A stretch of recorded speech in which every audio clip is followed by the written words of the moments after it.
Hello, my name is Yeji, otherwise known as ANdmadeco, here on YouTube and on Instagram. Today we'll be talking all about what I'm currently wearing, my finished objects, works in progress, as well as acquisitions at the end.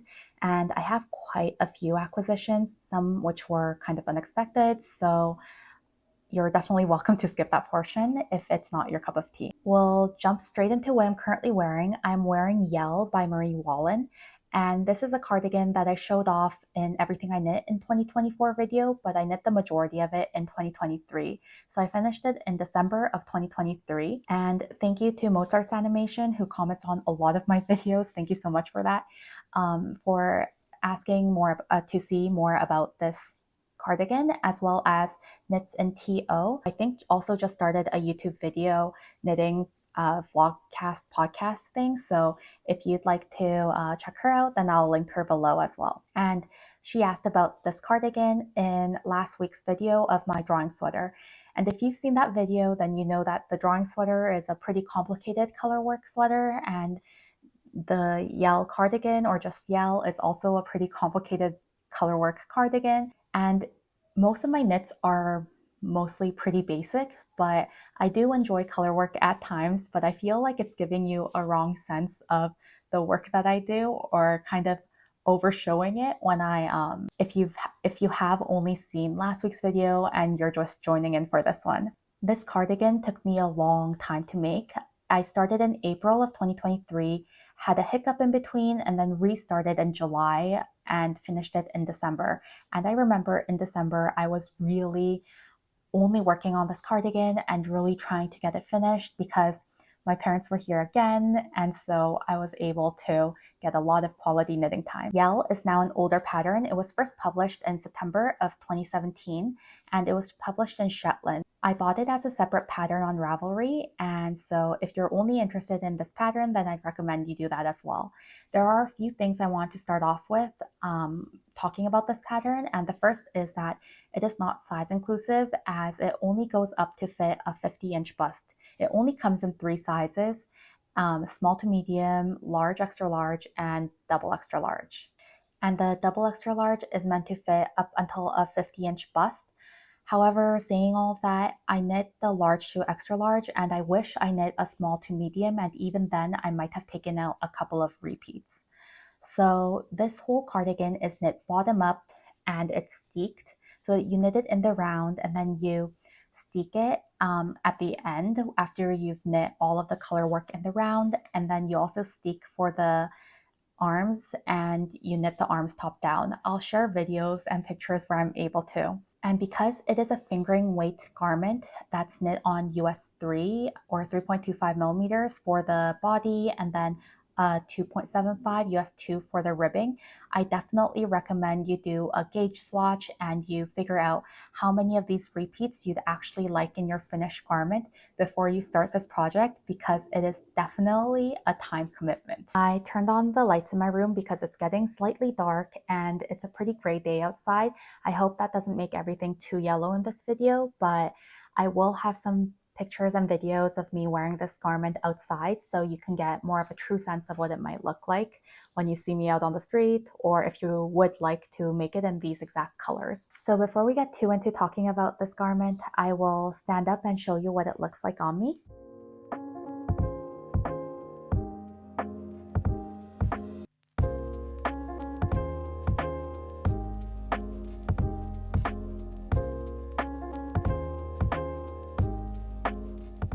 So you can tell that there is a huge colorwork chunk at the bottom band, and as well as the bottom of the sleeves, and then this beautiful motif that's larger at the top that repeats going up. And so when I first started making this garment in April of 2023, I made it with a totally different set of yarn, and I got this far. I think I finished almost the entire bottom band colorwork section where you have different colorwork motifs, but I didn't like how the colors were playing out. So you can see here, I tried to mimic some of the flower motif here with that really beautiful pink, dark pink, and then this green, as well as some of these blues, But overall, I think altogether, I didn't exactly enjoy how it was turning out. So I decided to switch course and buy new yarn to make this.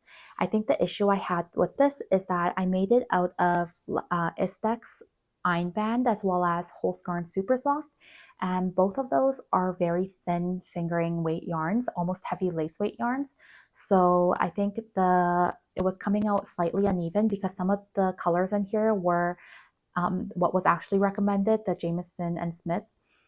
And so some of the yarn was a little plumper than the others. And overall, they were all very rustic. So I thought it would be great for color work as well as when I needed to steek it, it wouldn't unravel. But at the end of the day, I decided that if I got this far into it and I wasn't enjoying it, then, and because it was such a time commitment, I didn't want to do the entire garment and not end up wearing it at all, which is kind of funny to think about because I don't wear this cardigan all too often because it's so busy. And I think for me, I wanted to make it. I really wanted to just go through the process of making it and seeing what it would look like. And I'm happy I have the finished object, but it's not something that I gravitate towards when I'm going out. It is a fingering weight garment, so the end result is really light. It's very airy and it makes for a very, very comfortable cardigan, but it's just the patterning. I feel like I really need to be in the mood to wear it.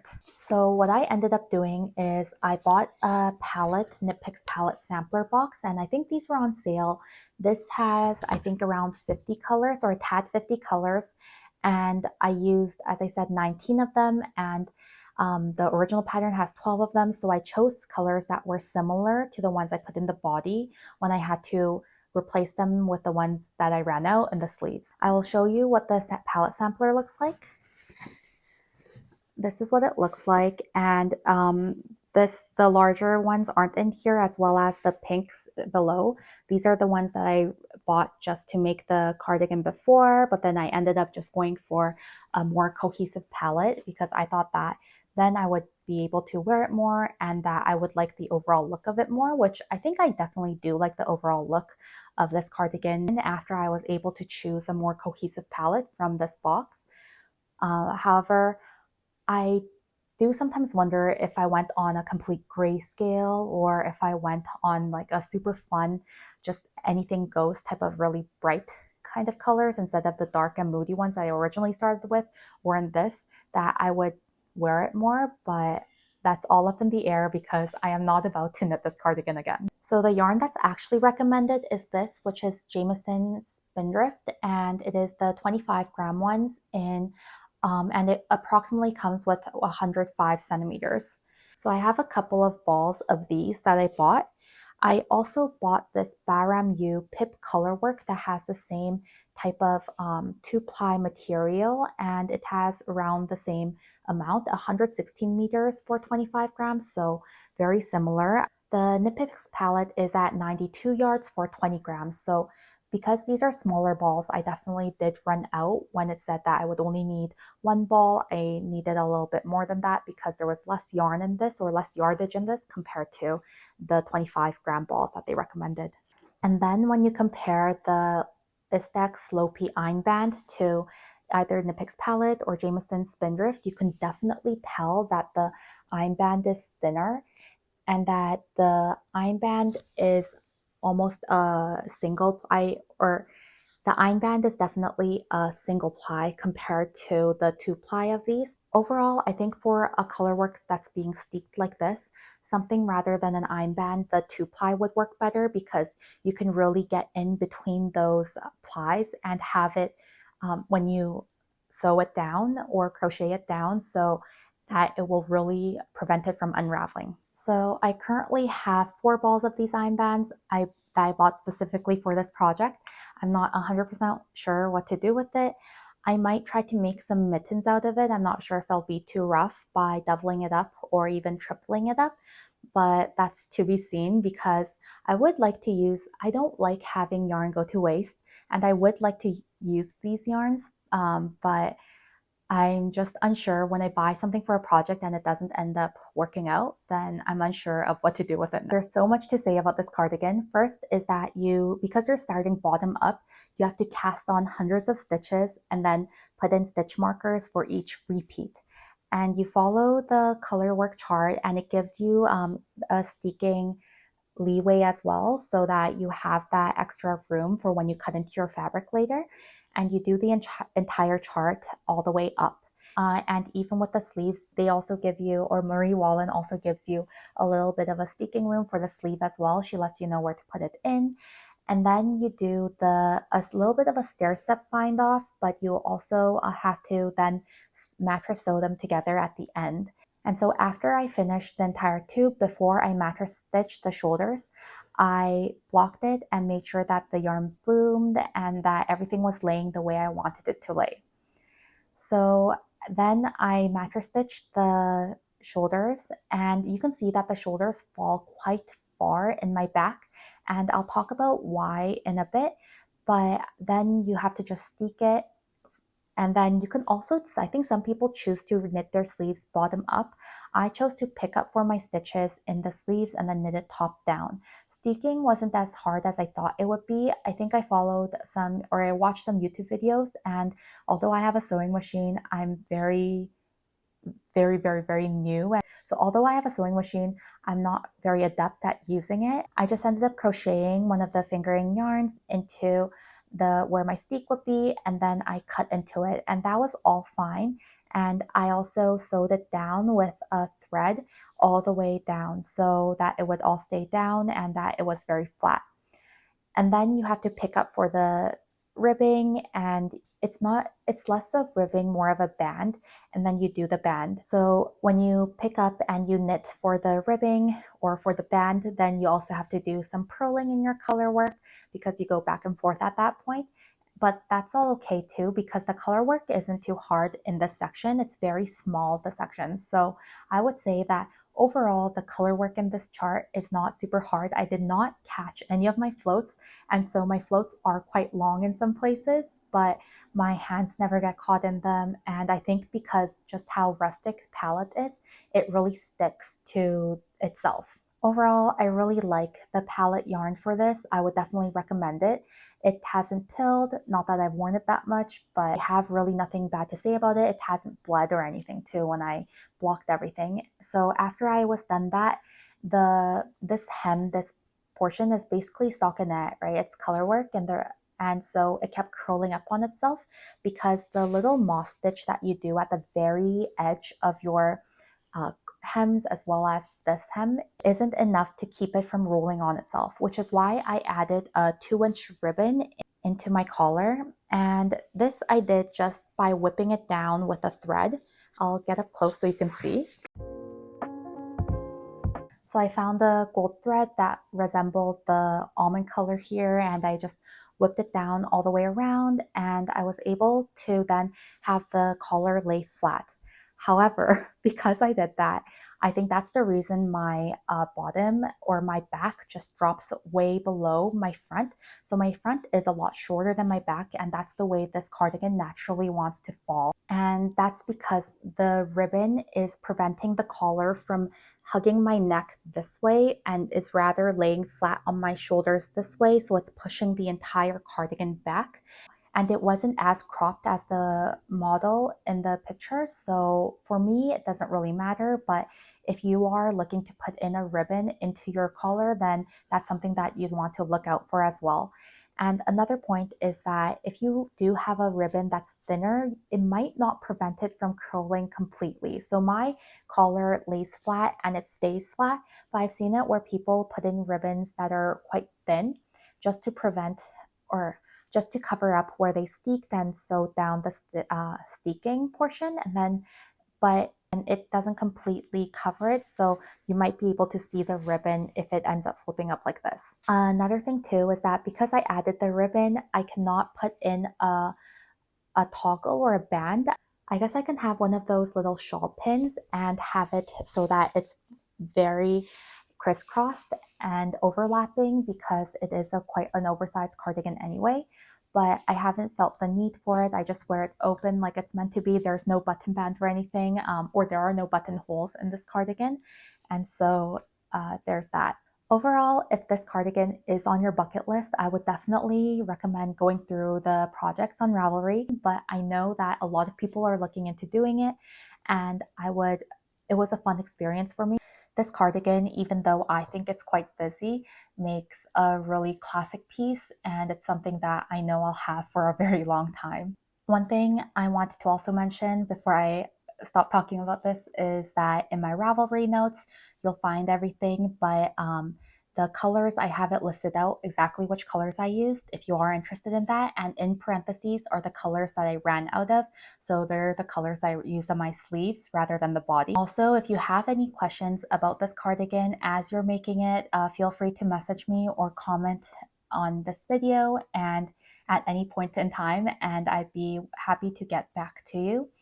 Also, if you are interested in something else about this cardigan, then definitely feel free to ask. We'll now move on to finished objects, and the first finished object I have for the week is Vest Claire by Mochi Knits, and this I knit as a sample knit for my local yarn shop, Tea Cozy Yarn Shop.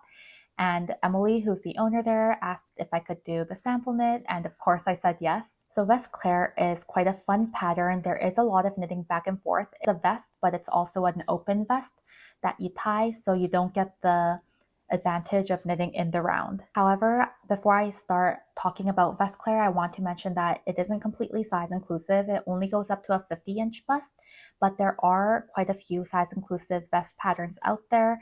Some of the ones I found were Chore Vest by Jacqueline Cieslak, which I think you could definitely modify to add ties instead of a button band, as well as Hibiscus by Lisa Richardson, which has more of the elements of the vest.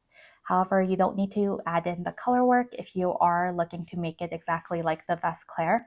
And also the Vacation Vest by Park Williams is completely almost the same thing, except that one is in a worsted weight and Vest Claire is in a fingering weight. So for this vest, I used a 3.5mm needle, a US 4 as recommended in the pattern, but the yarn I used was a light fingering to heavy lace weight yarn. The Fiberco Meadow in Hydrangea, which is a super beautiful color. It looks exactly like a hydrangea. It's a blue with a purple tints in it. And so when you turn it, it gives almost that sheen of purple. And first, the yarn is, I think, quite beautiful. The Fiberco makes really beautiful yarns. When I knit my sister's dream vest, I knit that with Suro, and I really enjoyed that experience. When I had the chance to knit with Meadow, I definitely appreciated it. And it is 40% merino wool, 25% baby llama, which was the first time I worked with llama, 20% silk, and 15% linen. So I think that this yarn definitely is although thin, it is quite strong and it didn't irritate my hands at all. It was really nice to work with. It was very smooth, it blocked out beautifully, and the drape was really nice. I will have definitely pictures and videos as I'm talking. One thing to note is that the first time I took a video of it was at 7 a.m. just as the sun was rising, and it was very cold at 3 degrees-ish Celsius, which isn't super cold compared to the other parts of the States, I know, but to be wearing just a vest on top of bare skin, it was quite cold. And so you can see my breath. And then I took videos again at 10 a.m. when the sun was out-ish. It was a pretty cloudy day, as it is today. But when I took those videos, it was a little warmer, and I think that the warm tones really helped show the true color of this vest. So I followed the pattern exactly, it being a sample knit the size extra large, and the only thing that I changed was that just for the back I cord, the instructions say to knit it very tightly, and I decided to go down, I think, to a 2.75mm for that, to knit that at a tight gauge. I only needed 123 grams of this yarn, so 1.25 balls, and so this is actually quite a cost-effective knit, I think, as summer knits go, because it doesn't have sleeves and it is at a looser gauge. And I think if you were to knit any of the smaller sizes up to a large, you could definitely get away with using just one ball. The thing I appreciated was that on the sleeves, so I know a lot of people last year talked about Camsole number 9 and how the sleeves had the really nice detail, and I think that this sleeve also has that same detail but on the other side, and it really encased where you picked up for the sleeves and where you did the increases really well, which made it for a very clean finish. However, because it was mostly a stockinette, I could see that the hem kind of rolled up even as I blocked it flat. I feel like with wear, it might roll up a little bit. And the ties that you put at the top, at the front, I just have ties there for now, but you can either choose to put like bigger ties or you could put buttons as the designer intended. I just took a bit of yarn and I tied it together just to keep it closed so that when I blocked it, it would block flat. One thing I thought was very well done in this pattern is that you do just a small triangle when you begin on both the shoulders, so by short rows, and then you do more short rows as you pick up after you do the back piece. So there are quite a few short rows in this pattern, so you have to be comfortable with those. But I thought that it made for a nice wedge that gave that extra room in the shoulder and had the garment drape beautifully. I'm really happy that I had the chance to make this garment in this yarn, and I think that the Fiberco Meadow is something that I would probably pick up probably either this summer season or in future summer seasons because I enjoyed it that much. The next finished objects are so small, I don't even have a Ravelry page set up for it, but I will link the pattern down below. It's a free pattern called Love You Forever, and they are these tiny little plush hearts that I think Tanis Lavalley from Tanis Fiber Arts, she designed. And I knit two of them because the Tea Cozy Yarn Shop, or Emily, asked if we could knit a few hearts each so that we could she could put up a community garland in time for Valentine's Day and just this season, time for spring. And so I knit a yellow one and a navy one, and I'm always willing to knit more if she needs in different colors because it only took a couple of hours for each. The smallest one I knit with a US 0, a 2mm needle, and it came out this small. And then the yellow one, I doubled up on a fingering weight yarn. I think it was the Nippic Stroll in brittle, and it came out quite a bit bigger. And that one took around 8.5 grams, and the small one took 3.5 grams or 3.8 grams. So I would definitely recommend the pattern if you are interested in making hearts or like a heart garland for Valentine's Day. It's a super clear pattern, very easy to follow, very easy to memorize. I think it would make for a very great portable project, and it's a really nice little, I guess you can make it into an ornament, into a garland like Emily's doing, or there are so many uses for little heart plushies. After I finished the heart plushies, then I was looking at Instagram, and Imagine Landscapes, who is Sarah Shira, who wrote the book Gnomes of Grindelwood, which I made 7 gnomes of in November and into December. She's doing a 2025 Year of Gnomes, and although I cannot promise that I'm going to make a gnome every month of this year, I thought that I would try to at least give it a fair chance by making one in January, and I didn't want to fail from January. And so this is Noodles, and Noodles is the first pattern in the book, and so he is very small compared to the other gnomes I've made. So the other gnomes, I think especially Nicole, could become this big. So Noodles is tiny compared to all the other ones. He is a small gnome and very quick to make. I made Noodles in a day. The top pink yarn that I used is Mandy's Making Mysteries game that I didn't know what to do with. And then I made the October hat, which I gave to Emily to give to her daughter. And then that I showed in last week's video. And then the green is Nippic Stroll Fingering in Everglade Heather. The white is the Regia 4-ply and Off-White. I think Noodles came out very cute, and I didn't realize as I was picking it, but now I see that I chose very wicked colors, and so I guess I was more influenced than I thought. The nose is the smaller nose, and it's different from the other nose I've been making, and I really enjoyed it. And also the beard is the curly straight beard, or the straight small beard, I think, the looped beard. And the way you make this is like the way you make the curly beards that Nicole has. But so for this one as well, it says K2 TBL, which is knit 2 through the back loop, but you don't knit the 2 together, you knit through the back loop twice. And I feel like I have to mention it every time I mention one of the patterns that have this beard, just because it is a book. I don't think the errata is widely published or just sent to an email. And so if anybody is coming across my video and is also wanting to make a noodles, then it's just easier to find this information rather than through trial and error. Overall, I'm very, very happy with how noodles turned out, and I'm already looking forward to making another one in February. I don't know what yet, but I think these are really fun projects and a very good palette cleanser. Then we come to my last finished object, and all these finished objects, other than the vest, didn't take that much time, which is why I feel like I have so many. But this is a super bulky hat, so this really only took a day and a bit. This is again Tiilda because this is my mom's favorite pattern, and so I decided to make her another super bulky hat. However, this is a 100% superwash merino, super soft. It is Manos del Uruguay in Franca in the color blush. And so I think it's already pilling, but all I did was wash it and then block it. And so I'm not sure how much wear she'll be able to get out of this before it starts looking kind of sloppy, but this kind of leads us into acquisitions in a bit, but I was able to get this for her, and I'll have videos of me wearing it.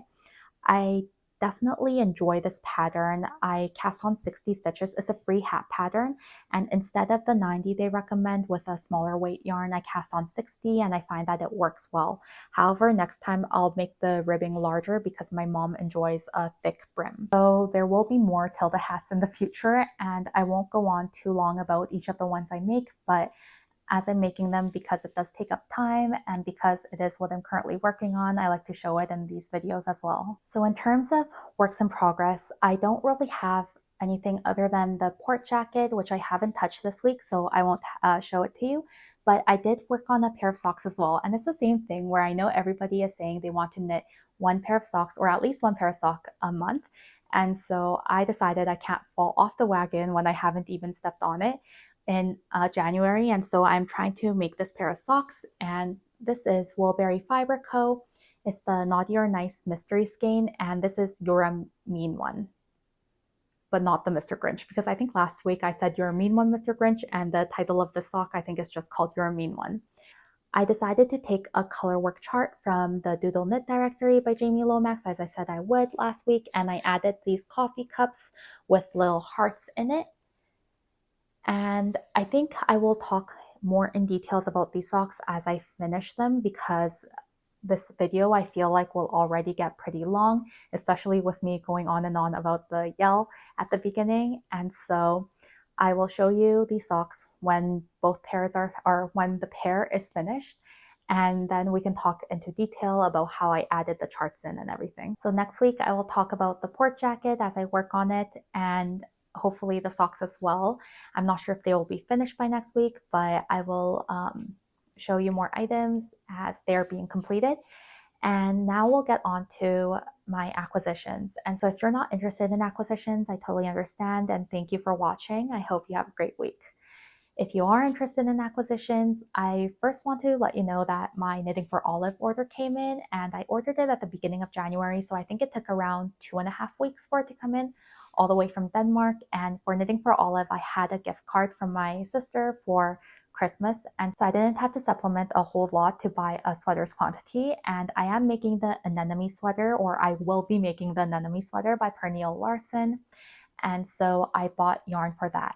The yarn that they recommend that you make it in is the Knitting for Olive Merino with their soft silk mohair, and I think it's in the color Wheat for both of these, and so this will be my base color. This is looking a little more yellow and a little darker than I expected. I expected it to be more of a cream color, but with the color being wheat, I understand why it is like this, and I think it'll be fine with the other colors I chose. There will be a high enough contrast and everything, so not mad about it, but it was quite a surprise. And I got 5 of the merinos as well as 6 of the soft silk mohairs, which was what was recommended for my size. The contrast colors I'll show with the yarn that I currently have, and I plan on pairing the soft silk mohair with the Isair Alpaca 2 that I already have from my Northern Augustine 6. And so I'll show you them, and hopefully they'll be a good match. Looking at it, I think most will be. There are a few that I think might not turn out exactly the way I envisioned, but that's all right. So first we have Dark Cognac by Knitting for Olive and Soft Silk Mohair with number 33 in Isair Alpaca 2. And 33, the Isair Alpaca 2 is definitely warmer than the Dark Cognac, but I think this will be fine in a flower petal. I think with the flower petals being marled, it's not something I'm super concerned with. Next, we have Pomegranate in Soft Silk Mohair with number 21 in the Isair Alpaca 2, and these I think are quite an okay match. The pomegranate is definitely a lot warmer than the 21, but I think just Knitting for Olive reds tend to lean a little warmer compared to other reds that are out in the market, and 21 is definitely more of a cooler red. Then we have Soft Blue by Knitting for Olive and number 11 in Alpaca 2, and I think that these will actually be quite a good match. And then number 56 in the Alpaca 2, as well as Bottle Green in Soft Silk Mohair. And these I think will also be a great match, which I'm the most excited about these two because they're the colors I needed to match the most because they're the stems and the leaves of the flowers. And if the petal is a little marled, I'm okay with that. But I wanted the stems and the leaves to just be more of a singular color. I think that these have the greatest difference, and this is Cherry Blossom by Knitting for Olive and 61 in the Isair Alpaca 2. I think the Cherry Blossom is definitely a brighter, lighter pink. I wanted to go for a brighter, lighter pink, but the Isair Alpaca 2, the color selection is more limited. And I think this is the pinkest I could get without going into a hot pink direction. So this is what I have. And also I think this will work out great. So I am super excited to get started on the anemone sweater. As soon as I am done the port jacket, I am definitely going to get started on the anemone sweater because I am itching to do something in the round and color work, because a lot of the things I'm making right now are knit flat.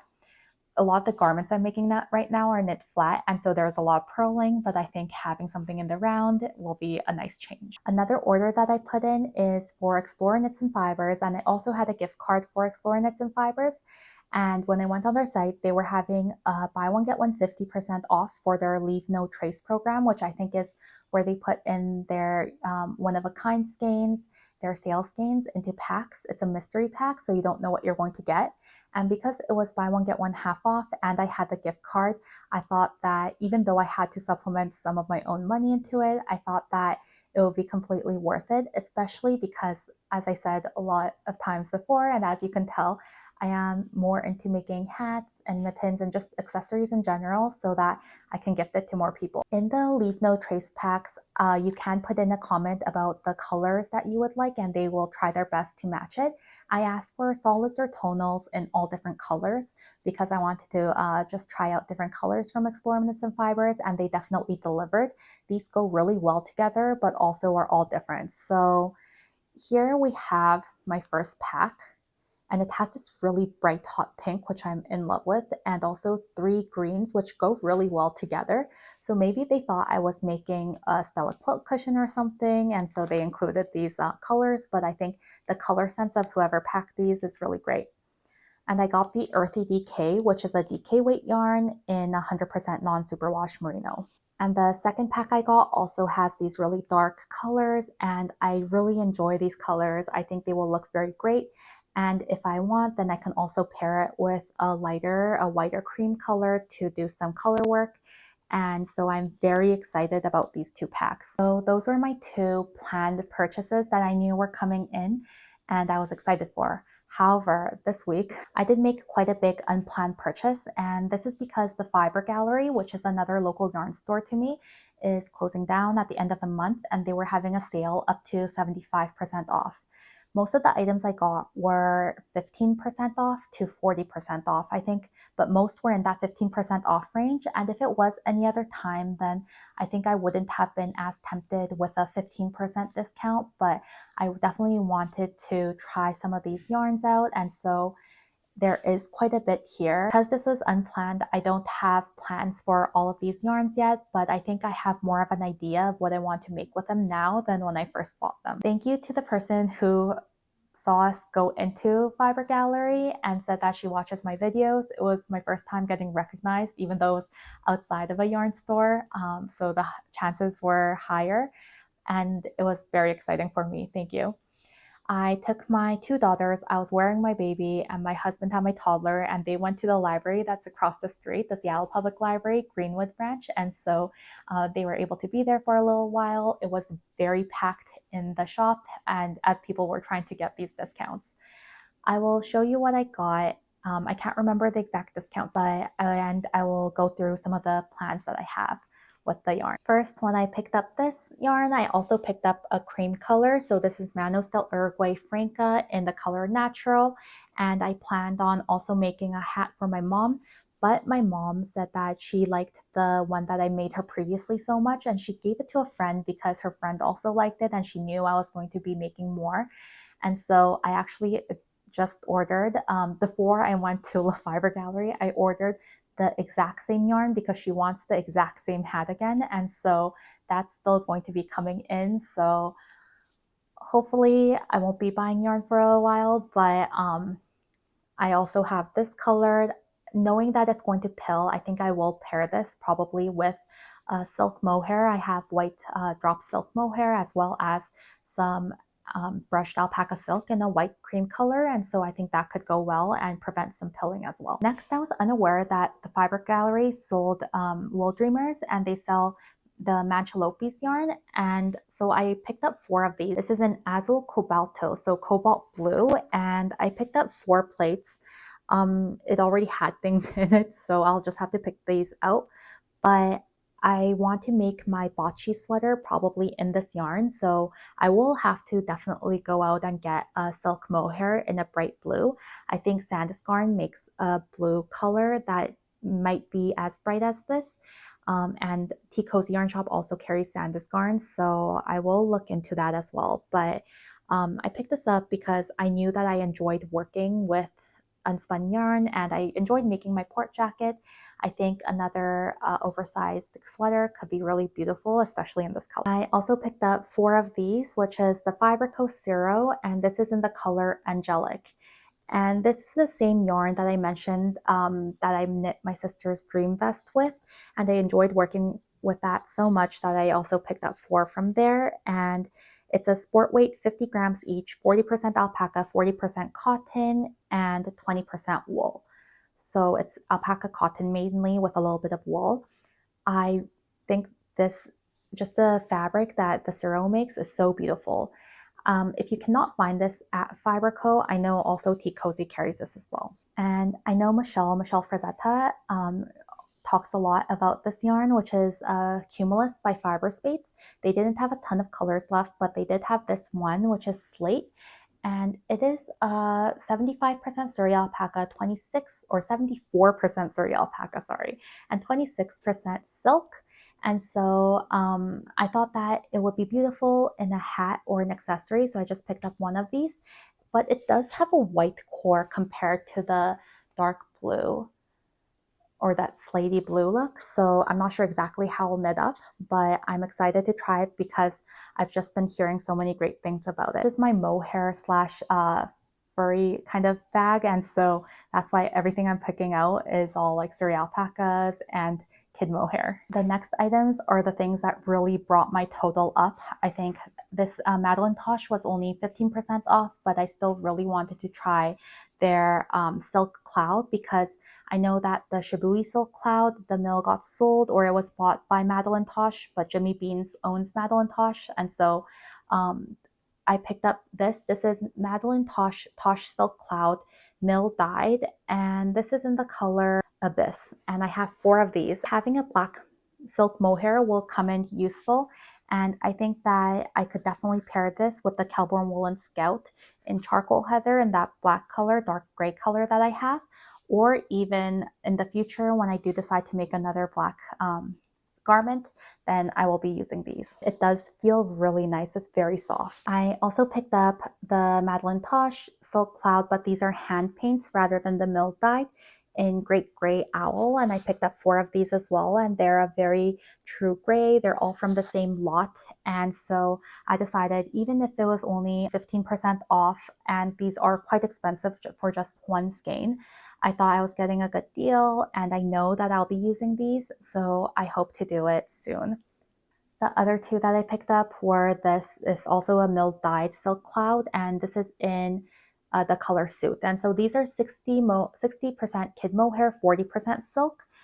And the ones that are hand paints are also 60% mohair and 40% silk. And so this one is in fluoro rose, and it's also a really bright pink. I think that these two paired together could also be really great, or this paired with the Electro Love from the Scranton Stitcher could also work as well. I'm not 100% sure, but when I saw this super bright pink color, I knew I had to grab it because I know that I'll be making more accessories, and I think it's beautiful. So those were all my silk mohairs as well as my alpaca silks. Now we'll get into more of the regular yarn. This is the Zauberball Crazy in Shopville, and this is in the color Grünwatch. I'm not sure, I'll have it on the side, but this is truly a beautiful green, and I love how this yarn works up. Again, if you can't find it at the fiber gallery, then Tico's Yarn Shop also carries Zauberball Crazies. I think that I knit with it once before and I loved how my sock turned out, so this will probably become another pair of socks unless I want to add it as a color work. I think this is a very good alternative to Spin Cycle, and it's definitely more affordable, although one ball is quite expensive just on its own. The amount of yarn you're getting is almost double that of Spin Cycle. So if it is something you're interested in, I would definitely consider it, and I really do love these. I really like how the tag also has how the yarn will turn out. And I know I can't remember the prices of all of these, but I'm pretty sure this one in particular, the Zauberball Crazies, were 40% off. I got a Madeline Posh in Antler, and this is 225 yards, so this is worsted weight. It's in Farm Twist, and I got this because I think with this weight of yarn, I can always put it in a color work. I got two of these. Although they're 15% off, I've been hearing a lot about this color in particular, Antler. And so, oh, it's a light, so I think actually it might be a DK weight yarn, but I am excited to try it. So I'm not sure exactly how much these were off, but I also picked up Blue Sky Fibers Woolstock Worsted, and these are big 150-gram balls, so they have 370 yards in each. So it's completely dark outside now. I had to charge my battery. Other than the Woolstock Worsted and all the other yarns I got, I only have two more to show you, and this is Kelborn Woolens in Germantown Bulky, and I got these two specifically to make mittens. So I got the color Forest Green and the color Natural. I'm excited to pair these together to make some warm mittens. I know that that was a lot, and I hope to be able to get through a lot of what I bought, and I'm very excited that I had the chance to get these. I am sad that the fiber gallery is closing down and I only had the chance to go visit this time. I don't think I'll be going back because I don't need any more yarn, but if you are in the area and you are interested in picking up some of these items, then I definitely encourage you to go check it out. Thank you so much for watching. I will see you next week. If you can, please like, comment, and subscribe. Bye.